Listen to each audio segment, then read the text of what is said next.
Hey, Paul McGinnis here, and just some quick thoughts for you from Luke chapter 15, maybe something that'll help on your daily walk today. And it's tough to pick out just one verse from this chapter because it's just these three iconic stories that you've probably heard, right? As Jesus is being confronted on why he's hanging out with kind of the wrong kind of people. Why is he hanging out? He's not hanging out with the religious types. He's not hanging out with the church types. He's hanging out with scoundrels and outcasts and people that seem to be on the fringes.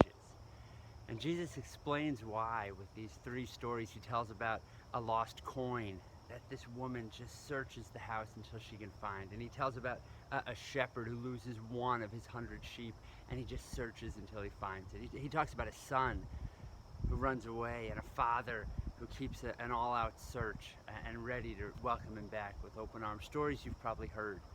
And just three quick themes, right? In each one of them, something of great value was lost. Whether it was this family heirloom coin, or it was one of those sheep that represented this man's work and livelihood, or probably the most valuable of all, well, certainly the most valuable of all, a man's son, right? Is his very son. And something of great value is lost. And in each case, an all-out search ensues, right? When something of great value is lost, we stop everything and try to find it. This just happened last week. The diamond from my wife's engagement ring was missing.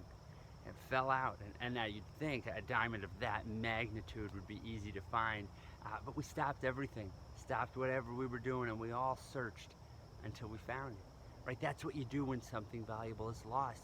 You stop your routines, you rearrange your priorities, and you put out an all-out search. And then in all three stories, there's a great celebration when that lost thing is found. The coin and the sheep and the son. There's a great celebration. And then Jesus turns all three of those stories, and says, hey, that's what's happening here. That's why I, Jesus, came to earth.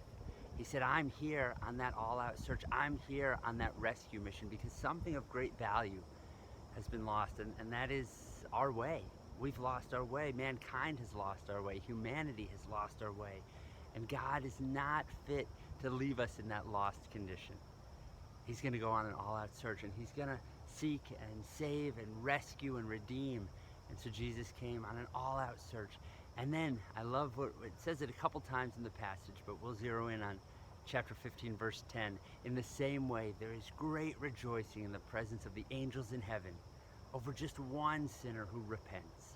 And repentance merely just means turning around, turning from our lost condition toward God, toward the one who's standing with open arms, ready to welcome us back. There's great rejoicing in heaven when we just make one step in that direction.